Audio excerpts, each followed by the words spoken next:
Well, as I just said to my good friend Pat McGart, it's amazing, but my machine is working. I press the button, record, and it starts to record. It's not one of the seven wonders of the world, Pat. Uh, Absolutely, When Jude. I The, press a the fact, button, our in other wisdom. words, you've finally set it up right. Yeah. Thank you. Well, we're coming to that later on in competence in terms of modern Yeah. modern things. But the thing you want to Jude, start, by the way, before we start, yeah. and it's right in left field, but did you notice or did you hear? Remember last week there was a guy, I think he was called Brian Thompson. He was the CEO of United Healthcare. He was shot dead in America. He was the chief. You know, and it's a massive controversy. I just noticed on social media. You, Yes, it caught my eye. My wife was talking about it. Was there some connection with here? yeah, I think he might have had an Irish, slightly Irish background. But Hmm. another thing about it, there's almost a celebration on social media of his killing. And health insurance companies in America are beyond attested.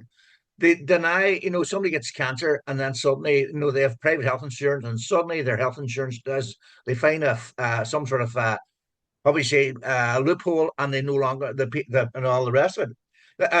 What the United Healthcare Group was worth something like 500, is valued at something like 560 billion. Your man Thompson got 10 million, I think, in bonuses last year on top of his salary and so on. But I mean, the bottom line is, it's sort of it's set up an unbelievable sort of chain reaction. People across America saying, it's about time some of these guys because they are killing people. But it's the whole social phenomenon. The hatred towards these companies. Apparently, they are a law unto themselves that they just pull someone's insurance. I know a woman in Derry who was spent a long time in America.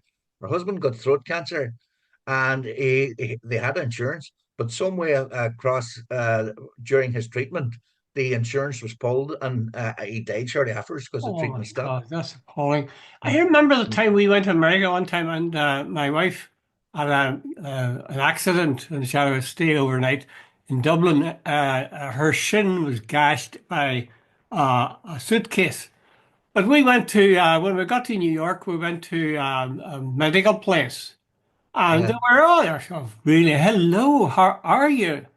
And then the next thing was, what is your insurance? Are you on insurance? Have you got a card then? yeah, We need your card first of all now.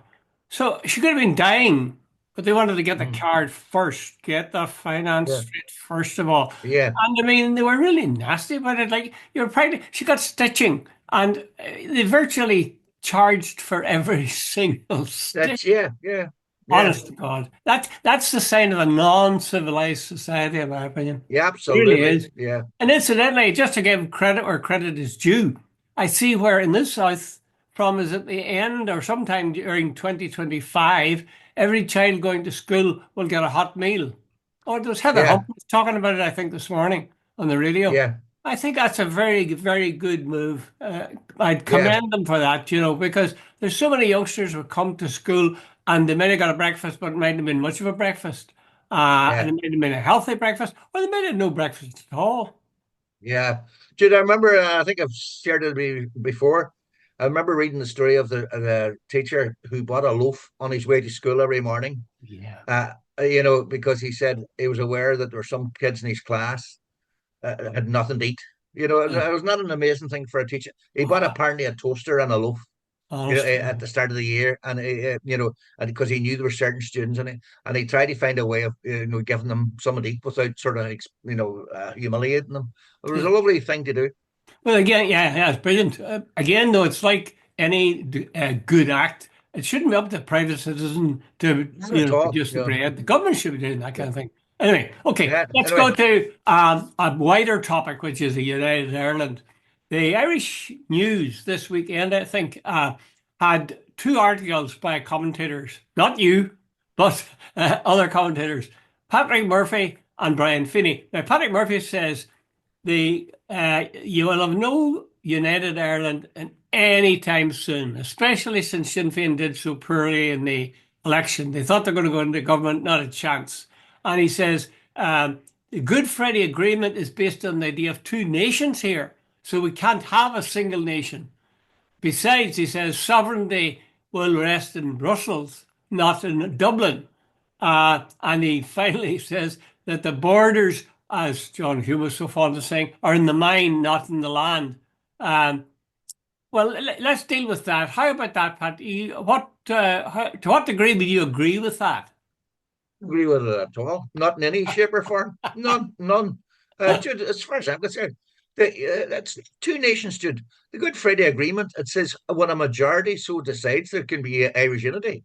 Exactly. It's as simple as that. And it's a simple majority. So I don't even know what he means by that. Secondly, It's Jude, nonsense. Is he right uh, about the sovereignty in Brussels rather than at Dublin? all, Jude, well, it's rubbish as well. Jude, tomorrow morning, the people of Ireland, North and South, vote for unity. What's that got to do with Brussels? Well, to a certain extent, there are laws of all kinds, which, like farming and God knows what, that are governed from Brussels. And that's why Britain did Brexit. Yeah, but They felt they that's had trade. their sovereignty. A lot of that is trade, but domestic law, it doesn't affect domestic law. Absolutely. I think Patrick Murphy is really trying to oversell it a bit. However, he gets an argument from Brian Finney, who, as you know, a member of that, what is it, Future Ireland or Future Ireland, Ireland future. So yeah, yeah, yeah.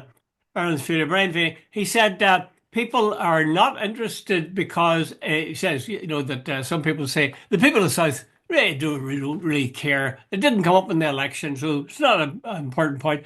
His point is, how would they be interested in something because there's no planning done? You can't really get interested in a topic except you have some prospect of it. He says the planning needs to be done, is being done, in fact, and he says it's coming. So, I mean, do you think Paddy Murphy is wrong? Isn't he wrong? I think he's wrong about that thing about the two nations. Jude, I don't understand his Actually, argument at all. Right, Jude. See tomorrow morning if there was Micheál Martin said and what do you call him? Oh, Jesus, you gone out of my head. Doesn't matter. Tomorrow morning said we're announcing here's a plan for United Ireland. Uh, it's part of our policy for government, etc. etc. You can bet your life it would be a hot button topic. Now, it's not a hot button topic because it's not really been mentioned. But Jude, you said something at the start there that Sinn Féin didn't do well because this is what Murphy apparently said. well, they didn't get into government. That was their hope. No, didn't I? But here's the point, Jude. They are now the second largest party in the Republic of Ireland. They have gone from 2% about I think about 1995 if I remember correctly. I'm open to correction that, but I'm pretty certain it was about 2% in 1995 to what is it, more than 20% or 19-20% now. They're the second largest party. And 60% of the people who last week did not vote for the government that's currently in. So Hmm. there's all sorts of things. But anyway, it's not a topic.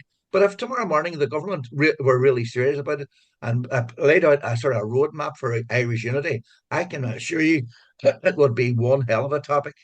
Well, Brian Finney quoted, he mentioned something that came through the Oireachtas. And I'm not sure what it was, but it seemed to be some sort of document that talked about planning and strategy for the future for Yeah. United Ireland. I mean, that's what Leo Varadkar said everybody, all parties should do.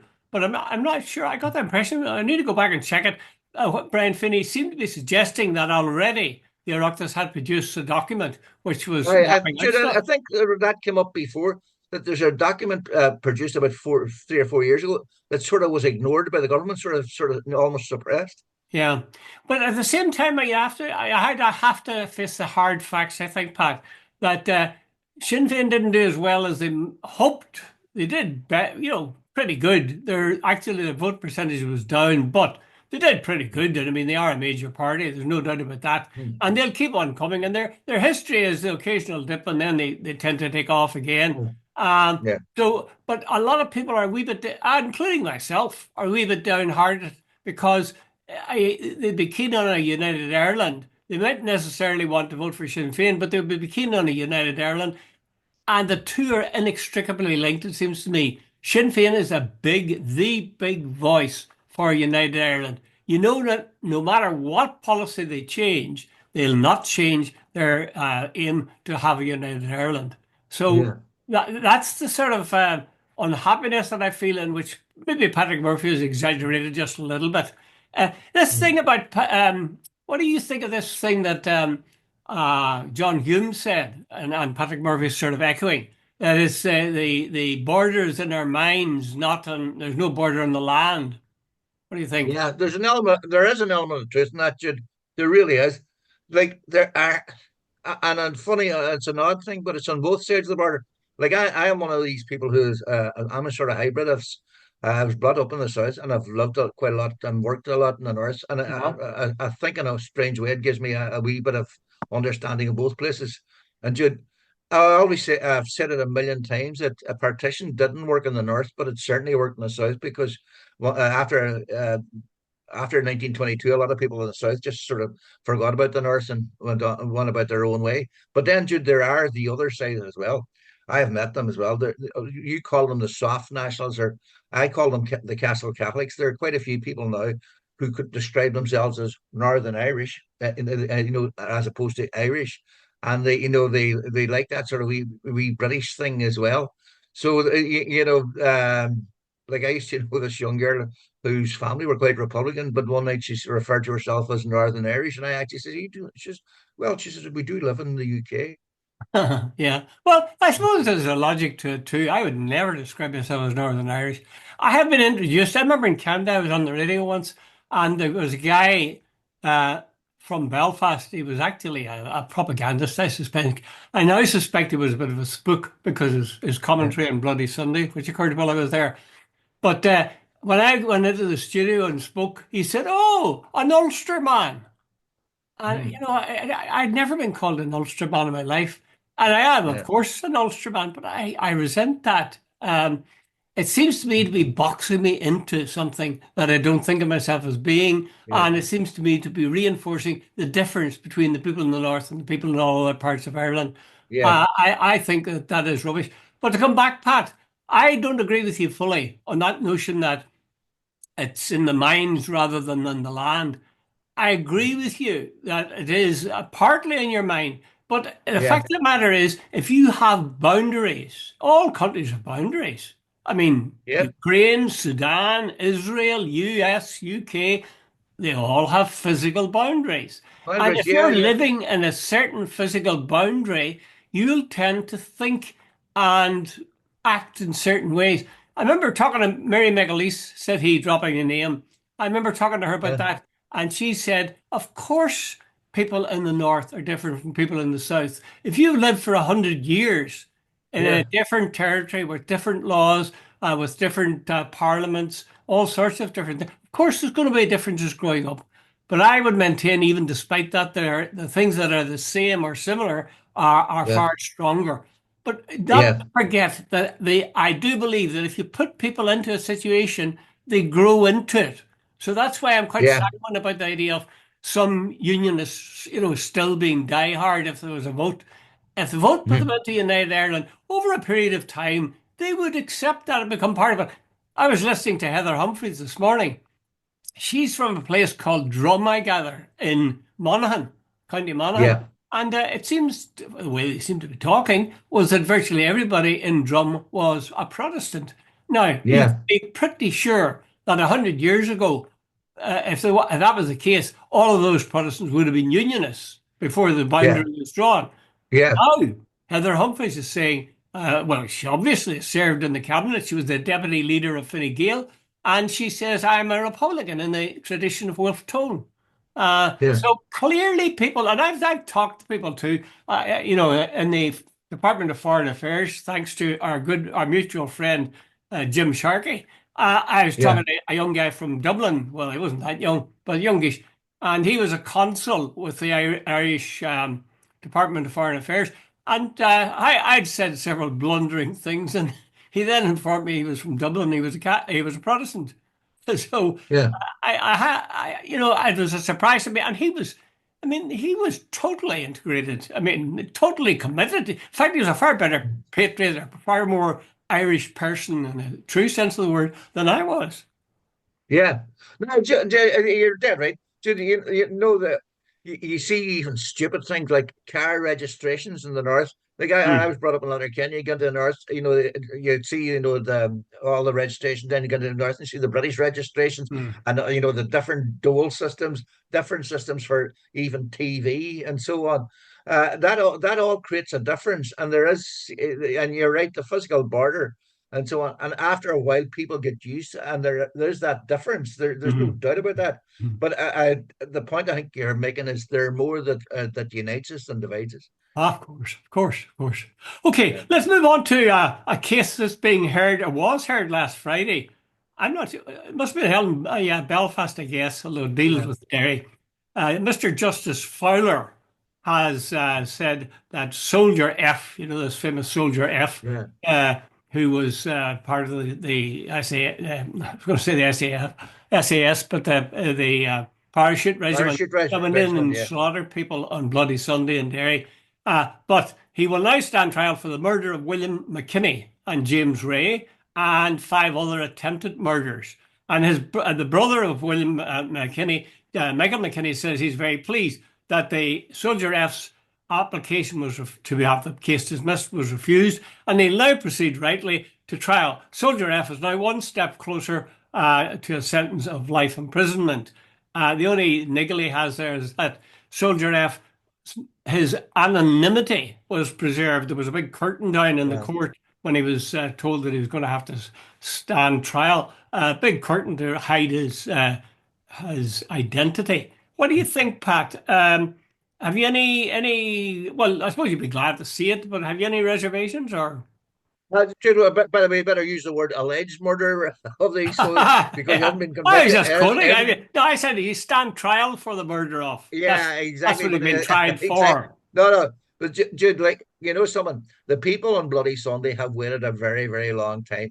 Jude, like uh, I don't know about the guilt or innocence of Soldier F, but anyway, he's now up, and the judge says there's at least a prima facie case that he has to answer. Hmm. Dude, the eyes of the world were on Derry on Bloody Sunday, and they saw what happened. Bishop Daly had newspapers from across the world, and Italians and French newspapers, because I saw them because he gave them to me one time. And basically, those newspapers, the report said British soldiers committed murder on the streets of Derry. And they said, and the eyes of the world. And then, of course, the British propaganda went anti overdrive that evening that they'd shot dead terrorists and gunmen and all the rest Oh of it. yeah, and they Dude, give. the vast majority of those who died were young men, Oh yeah, unarmed. It's a fact, yeah. it's not up for discussion. And what I call the Savile inquiry found that. So that's been a very, very long time for those people waiting for justice. And Mm. nobody's ever been held accountable for it. And the British government have twisted this way and twisted that way to ensure their soldiers were never held accountable. And at this stage, 1972, Yeah, yeah, it's so far gone, or 71 was it? Jesus, I'm now getting confused now myself. It's that long ago now. It's 50 years plus. And like yeah. that's typical British, and it's a deliberate tactic to every time spin it out, spin it out, spin it out. They die and whatever, and Yeah. eventually, right. Yeah, Dude, the fact that there are 27 people were I think 27, 13 died that day, and another one died later, and uh, 27 people are shot, and nobody's ever been held accountable. it's sort of outrageous. It's not as if, these men, the parachute regiment, were a bunch of people who just came together for that killing and then cleared off. Yeah, These were yeah, guys who were registered in the British Army and their yeah, weapons would have been accounted for and so on. But I mean, lies both unofficial and official were told yeah. forever in the beginning. And we had the Widgery report, which people dismissed rightly as Ah, well, whitewash, or again, absolved them of all blame. But the thing that puzzles me, Pat, is this. Why is Michael McKinney? I know it's his brother actually that this case is, but why is he and he says all the families will be pleased that this man will be now facing a sentence of life. Two things. One, it's only one person, but there was 14 yeah, killed. And the yeah, second thing is he's facing life imprisonment. He would know he's not. He spent the great yeah, majority of his life a free man and probably honored yeah. as well. So I don't quite get it. Why are people so happy that one soldier is going to stand trial? Should they not be outraged? I think I think it goes to the territory, their outrage. But what I think they're saying symbolically, if nothing else, that this guy. No, remember the old one about the Nazis that the soldiers, those who carried out atrocities, that they should never sleep in their bed, that they should always be waiting for a knock. I presume some of the parachute regiment guys have, well, Soldier F certainly isn't getting sleeping in his bed if he knows that he could be still facing prison. But the bottom line of it all, Jude, is I think the families are sort of saying, even if one guy eventually is convicted, that there's some sort of symbolic justice that they didn't get away with it. But no, Jude, it's very. I agree with you. It's very little. I admire their forgiveness and big-heartedness that they would say we're content that this one man has been convicted at the end of his life, virtually, Yeah, uh, while all the others were equally guilty, some I'm sure of whom have died already, but yeah, that they could say, they're happy, they're rejoicing in this meager crumb of justice that might come their yeah, way. It's just awful. Okay, yeah, let's leave that politically charged or I suppose, yeah, politically charged matter and turn to a more contemporary matter of politics. Leo Varadkar, as you know, is a doctor, or yes, was a doctor, and he gave an address to the doctors. I don't know what there is, their trade union, the IMO or something. And he said, I think this was at the weekend, and he accused politicians of not being very good at numbers. He says, "I remember having a conversation with a former cabinet member who will remain nameless, and trying to explain house prices and the fact that if house prices fell by 50% and then recovered by 100%, that they were actually back where they were at the start." He said that yeah, politicians and journalists are not very good at maths. In fact, yeah. he sees them as virtually illiterate as far as maths is concerned. Innumerate. What do you think? I think there's an element of truth in that. Jude, over the years, I met a hell of a lot of politicians. And some, all right, some of them were bright, but Jude, a lot of them were not very bright people. And that's a fact. And and I was going, Jesus Christ, is this person representing us? Now, like Hume, I'll have to say that Hume had a brain the size of a planet. But hey, let me tell you something. One day I came into the office and I was doing something on the computer, and he said, "Jesus, Pat," he says, I wouldn't have a clue how to do that." No, but he wasn't a details man. He was the big thinker and all the Yes, rest of it. yes, yes. But Jude, I'm not going to name someone, but I remember one day having a conversation with this well known politician, and afterwards I was going, Jesus Christ, where did we get him? You know, so Oh, Pat, I'm longing to hear. I'll have to stop this recording as soon as we can to hear who that is. Uh, yeah, this does fold into the narrative, as they say, of Michael O'Leary when he said, that primary school teachers or secondary school teachers, he wouldn't trust them to do real work. Keep them in the yeah, keep them in the doll, but don't have them out doing real work. Sort of the kind yeah. of thing he was doing. Is that a fair charge? I mean, because there's Leo No, backing him up on it's it. not Jude, it's like all generalizations. Jude, there are some teachers who are very, very capable and who could run anything, and Hmm. there are who are bordering on clowns. So that's true of every. Jude, I've met lawyers, and I'm going, oh, and under Jesus, did you get qualified? You know, Hmm. by the way, a few years ago, there was, I think there was about 30 things that were actually said in court, and by lawyers, and Yeah. how stupid they were. So Yeah. it's every profession has got whatever, and like there was. I remember there was a doctor in Derry years ago.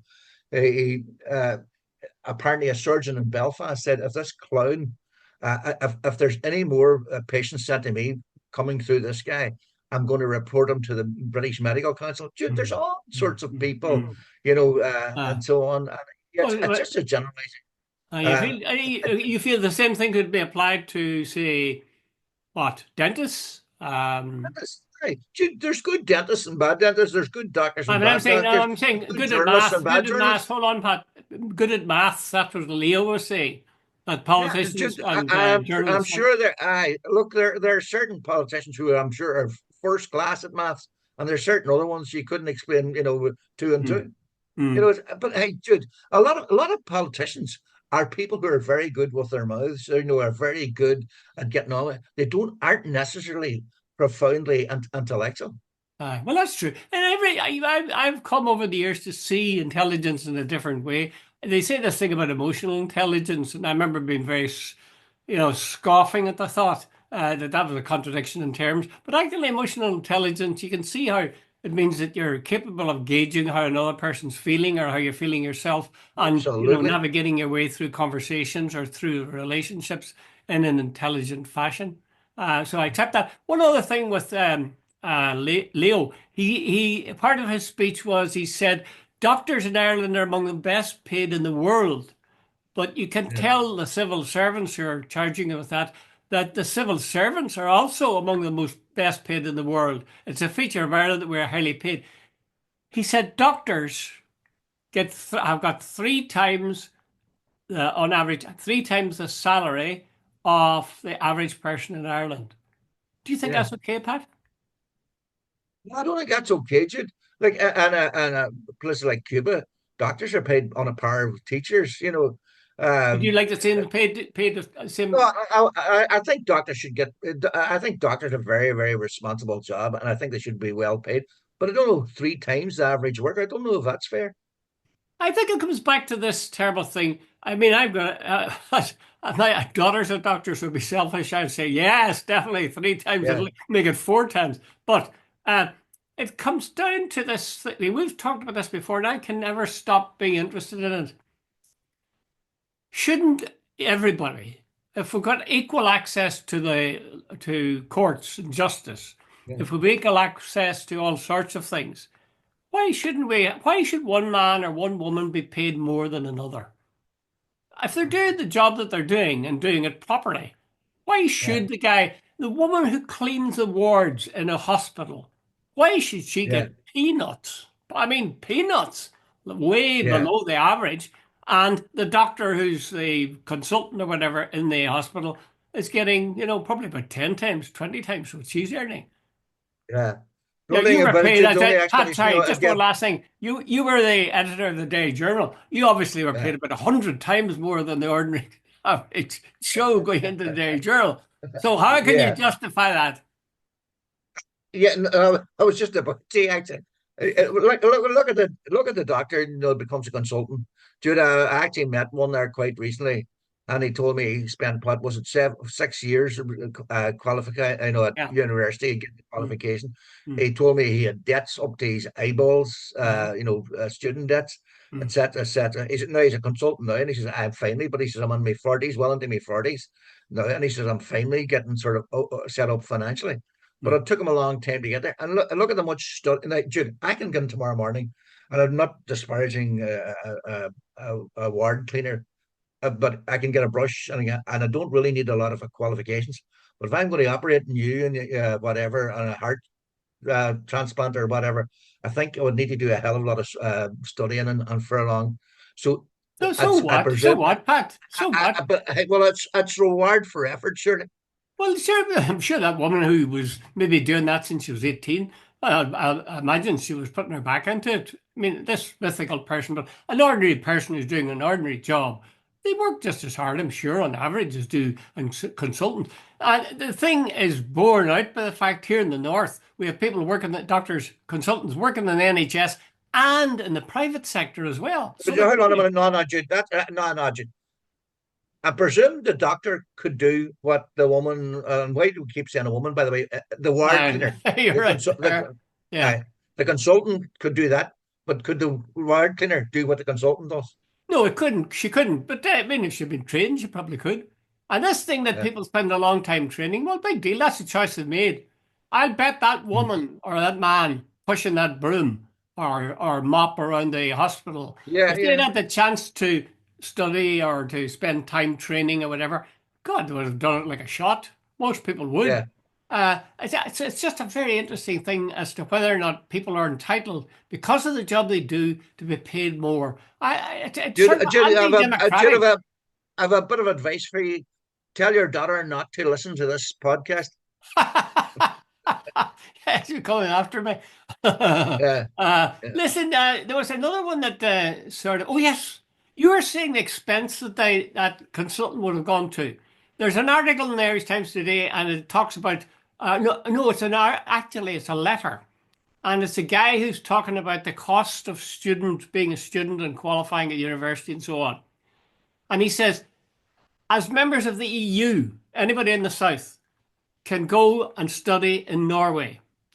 There are no fees attached. yeah. No fees. I wonder what do students in the south, certainly in the north, they're paying anything up to well over £10,000 a year.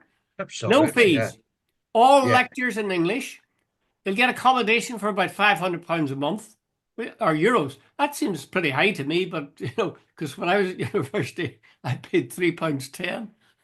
Oh, Yeah. £3.10 a week. But he says, and 9 out of 10 of them, 10 of them will get jobs within 6 months. Yeah. Uh, why not? Why Yeah. can Norway do that, and why can't? I mean, why don't more students? Why does all the students in Ireland head straight for Norway next year? I think a lot of them might be, Jude, but I presume a lot of them were unaware of it. But let me fill you in something. In my family circle, there's a young fella. He's paying €800 a month to share a room, not a house, share a room in Galway. Now, I presume there's three or four rooms in the house, and the person must be making an absolute fortune. Like, so two young fellas sharing a room, that's 1,600 quid a month from them. Dude, Yeah. it's total absolute exploitation. Now, if you can go and get an apartment in Norway for 500 a month, it's a hell of a lot of better deal, isn't it? Oh, for heaven's sake. I mean, the whole thing, no fees. I mean, I remember the time when there was no fees. Governments can produce a system where there are no fees paid by students because they have in the Yeah. past. Why don't they do it now? It's not. By the way, it's a Professor Mark Costello, that letter, and he says there's no tuition fees, there's small class sizes, you're guaranteed almost a job. All, as you said earlier, all the teaching is English, and so on, and you can go up and do master's degrees, and I presume you can go on and do doctorates. And Uh, why wouldn't you? And it's just, by the way, it's a small town. I wrote it down because I've never heard of it before. It's called Nord University in Bodo. I presume it's a small, yeah, and he says that personal security is not an issue. It's a small town where oh, everybody knows everybody and so on. You know, wonderful, wonderful, yeah, absolutely wonderful. I really don't understand that people let them away with this. A state, the state you're living in is yeah, bursting with money. Why the yeah, hell don't they put it into education? Like yeah. Apple paid them on its own, paid some 12 or 14 billion. 13 Now billion, take yeah, some of yeah, that and transform education or transform health or yeah. Or transform access housing. to it, yeah, So yeah, why don't they do it? That seems to be crazy. They keep saying, "Oh, a rainy day. We've got to look out for a rainy day and bad news with Trump." Jesus, would you just? That's what money's for. It's for yeah. making life better for people. Okay, Pat, we're down to 1.5 minutes. Is there anything profound or a parting thought? With you, one last thing you'd like to say? No, Jude, it's all in the fact that this morning, it's the first morning I really got up, and the frost and the ice were everywhere. In fact, my car still hasn't thawed out. I can see it out the window there. I You had know, to go. I was it's out earlier on, like, but had to put boiling water on my windscreen. But looking out the window here, it is a beautiful day. It's the sky is the way it used to be when I was living in Canada, uh, scrubbed clean of every sign uh, of cloud. Just By the way, gorgeous. I had a friend, and he said the one thing he loved about Canada, even on the winter's day, the sun shone. Even if it's, he says what he hates here is the fact that it's dull and grey. Yeah, that's right. I used to have to wear sunglasses because the light reflecting on the snow that had fallen Yeah, blind you, absolutely yeah. blind you. Anyway, Pat, it has been a joy On and a that note, pleasure and a privilege to talk with you once again. You thank look you, and after yourself. There's not many it's people like us. reciprocal. And if any of our viewers want us to do some particular topic, tell us. Now, subscribe. Bye, Pat. Right, Jude.